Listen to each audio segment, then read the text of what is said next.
Bismillahirrahmanirrahim. Assalamualaikum warahmatullahi wabarakatuh. Alhamdulillahilladzi anzala ala abdihil kitaba wa lam yaj'al lahu iwaja. Allahumma salli wa sallim ala Muhammad wa ala azwajihi wa dhurriyyatihi kama sallaita wa sallamta ala ali Ibrahim wa barik ala Muhammad wa ala azwajihi wa dhurriyyatihi kama barakta ala ali Ibrahim fil alamin innaka Hamidum Majid. Amma ba'du.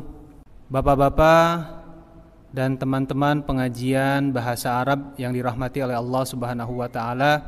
Bahasa Arab adalah bahasa Al-Qur'an. Bahasa Arab adalah bahasa hadis, bahasa sunnah Nabi sallallahu alaihi wasallam. Bahasa Arab adalah bahasa ilmu pengetahuan yang ditulis oleh para ulama di dalam kitab dengan menggunakan bahasa Arab. Dari itu tujuan mempelajari bahasa Arab adalah untuk memudahkan memahami Al-Quran, hadis, dan ilmu pengetahuan dengan baik dan benar. Sekarang pertanyaannya, apakah Allah Subhanahu wa ta'ala memerintahkan kita secara langsung belajar bahasa Arab? Secara langsung memang Allah Subhanahu wa ta'ala tidak memerintahkan. Artinya tidak ada ayat secara langsung yang memerintahkan kita belajar bahasa Arab. Misalkan dengan kata-kata ta'allamu al-arabiyyata. Tidak ada kata-kata seperti itu. Cuma Allah Subhanahu wa ta'ala melalui Rasulnya menyuruh kita semua untuk membaca Al-Quran.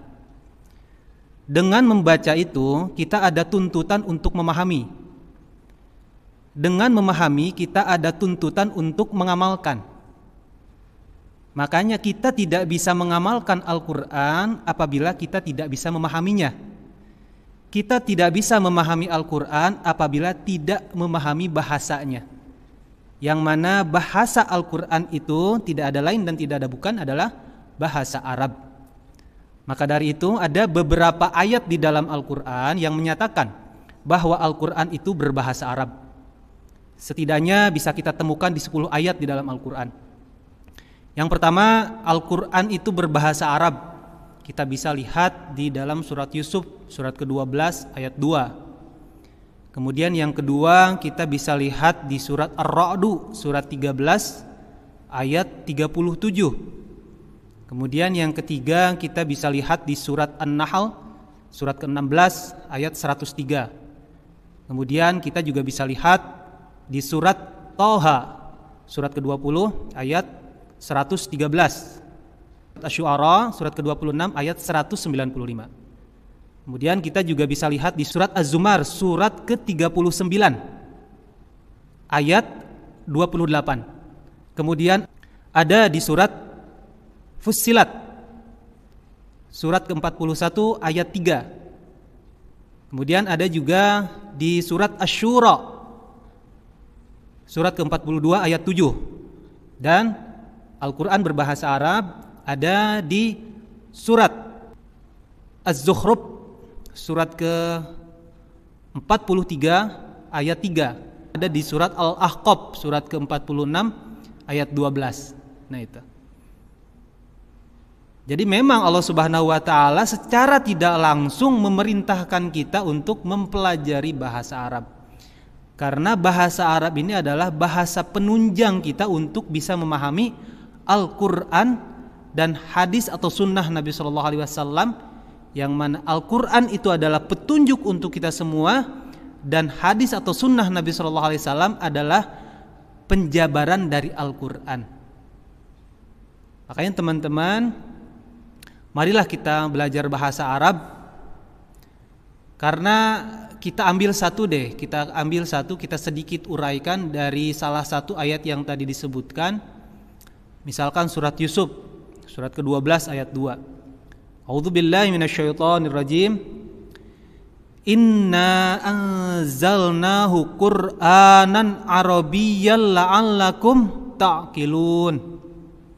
Kata Allah Subhanahu wa taala, sesungguhnya kami telah menurunkan keseluruhan Al-Qur'an itu berbahasa Arab, supaya dengan bahasa Arab itu kalian bisa memahami. Atau bahasa tafsirnya itu supaya dengan logika-logika Al-Quran yang berbahasa Arab itu, kalian menjadi cerdas. Bahasa tafsirnya seperti itu. Imam Ibnu Katsir di sini sangat unik dalam menafsirkan ayat ini.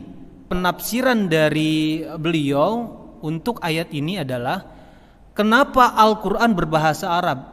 Di antara hikmahnya itu adalah ada 4. Yang pertama, karena bahasa Arab itu bahasa yang paling fasih, yang paling fasih, yang paling jelas. Selain Al-Quran berbahasa Arab dan bahasa Arab itu fasih, semua orang yang berbahasa apapun bisa melafalkan bahasa Arab yang ada di dalam Al-Quran. Orang India bisa membaca Bismillahirrahmanirrahim. Orang Afrika bisa membaca Bismillahirrahmanirrahim. Karena bahasa Arab itu adalah bahasa universal, bahasa yang mudah diucapkan oleh bangsa manapun. Itu yang pertama. Yang kedua, hikmah Al-Quran berbahasa Arab adalah karena bahasa Arab itu paling terang bahasanya, paling jelas. Kemudian hikmah Al-Quran berbahasa Arab yang ketiga adalah karena bahasa Arab itu secara makna sangat luas. Luas maknanya. Satu kata bisa berbagai macam makna. Contoh misalkan ro'a. Ro'a itu melihat. Jadi kalau mimpi pun dari kata ro'a menjadi ru'ya. Kan gitu. Kemudian ro'yun, pendapat. Jadi dalam satu kata pun kita bisa menemukan beberapa makna. Misalkan doroba. Doroba makna asalnya itu memukul. Tapi kadang-kadang dalam Al-Quran doroba itu adalah menjelaskan dengan berulang-ulang. Nah, itu doroba. Jadi sangat luas maknanya. Itu yang ketiga. Yang keempat, hikmahnya itu adalah karena bahasa Arab itu satu-satunya bahasa yang memiliki kosakata terbanyak di dunia. Kosakata terbanyak.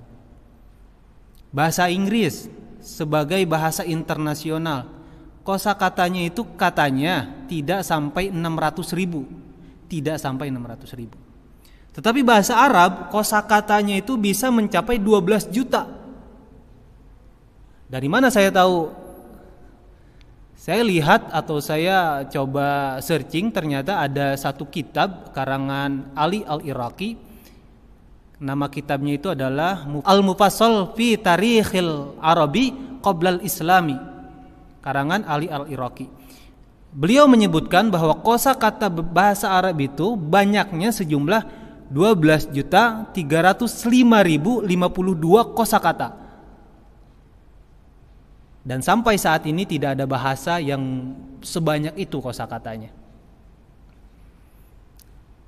Dan bahasa Arab ini di dunia diakui sebagai bahasa internasional, bahasa PBB. 6 besar bahasa PBB. Jadi PBB itu salah satu bahasa resminya itu adalah bahasa Arab. Dan sebagai motivasi kita, bahasa Arab digunakan oleh penduduk dunia sehari-hari saat ini. Sekitar 420 juta penduduk dunia menggunakan bahasa Arab dalam percakapannya sehari-hari. Kemudian kalau sekarang orang Islam banyaknya sekitar 1,5 miliar atau 2 miliar, berarti mereka semua berbahasa Arab minimal dalam sholat dan baca Al-Quran. Dan dulu ketika Islam berjaya selama 13 abad lamanya, bahasa Arab ini menjadi primadona, menjadi favorit. Pelajaran di setiap sekolah itu adalah bahasa Arab. Di Inggris bahasa Arab, di Eropa bahasa Arab, di Asia bahasa Arab, menjadi primadona bahasa Arab selama beberapa abad. Nah itu. Jadi teman-teman semua, marilah kita belajar bahasa Arab. Karena apa? Karena ada hadis dari Nabi Shallallahu Alaihi Wasallam juga ini. Kata Nabi Shallallahu Alaihi Wasallam, ahibbul araba, cintailah bahasa Arab. Li thalathin, karena 3 hal. Yang pertama, li anni arabiyun, karena aku orang Arab, kata Nabi. Wal Qur'an arabiyun, Karena yang kedua itu Al-Quran berbahasa Arab. Wa kalama ahlil jannati arabiyyun. Yang ketiga, karena nanti kita di surga itu, insya Allah kita masuk surga, itu bahasanya adalah bahasa Arab.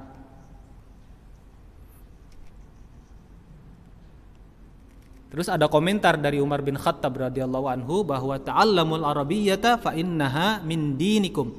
Pelajarilah bahasa Arab karena bahasa Arab ini adalah merupakan sebahagian dari agamamu. Apalagi alasan kita untuk tidak belajar bahasa Arab. Mari kita belajar bahasa Arab sekarang. Dan teman-teman semua, mempelajari bahasa Arab tidak sama dengan mempelajari bahasa-bahasa yang lain. Bahasa Inggris cukup kita menghafal vocab atau kita vocabulary vocab, atau kita mempelajari grammar, kita sudah bisa ahli bahasa Inggris. Tapi bahasa Arab tidak. Ada 13 cabang ilmu dalam bahasa Arab jika kita ingin menguasai seluruh bahasa Arab. Ada 13 cabang ilmu.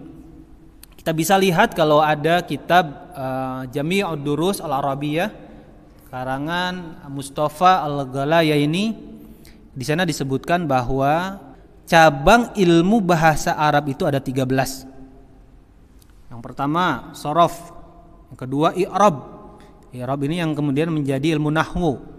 Kemudian yang ketiga ada ilmu rasm. Yang keempat ada ilmu ma'ani. Kemudian bayan, badi'. Kemudian ada juga ilmu arud, ada qawafi, ada qasdusyar, ada insya, ada khitobah, ada tarikhul adab. Kemudian yang ke-13-nya matan al-lughah, 13. Dan insya Allah di sini di channel kita yang tercinta, Pesantren Virtual Ar-Rahman di Masjid Ar-Rahman, kita akan mempelajari beberapa ilmu itu. Di antaranya kita akan mempelajari atau berlatih mengenai muhawwarah atau percakapan, yang mana percakapan ini harus dibiasakan seperti halnya kita ngomong sehari-hari. Kemudian nanti pun kita akan membahas mengenai ilmu sorof, ilmu i'rab atau ilmu nahwu. Insyaallah nanti juga ada ilmu balaghah, di mana ilmu balaghah ini ada 3, ilmu ma'ani, ilmu bayan, ilmu badi. Insyaallah kita akan pelajari sedikit-sedikit mengenai hal itu. Dan yang akan kita pelajari nanti insya Allah di video ini ada, nanti kita akan berlatih berbincang-bincang lah istilah kitanya dengan Al-Ustadz David Aliuddin LC. Insya Allah nanti kita akan diajarkan oleh beliau bagaimana muhawarah yang baik dan benar. Dan saya berkapasitas di sini untuk men-sharingkan ilmu nahwu. Ilmu nahwu kita belajar bersama di sini insyaallah. Tetap terus di channel ini. Terima kasih teman-teman. Ini adalah pengantar saja untuk supaya kita termotivasi untuk belajar bahasa Arab. Terima kasih. Assalamualaikum warahmatullahi wabarakatuh.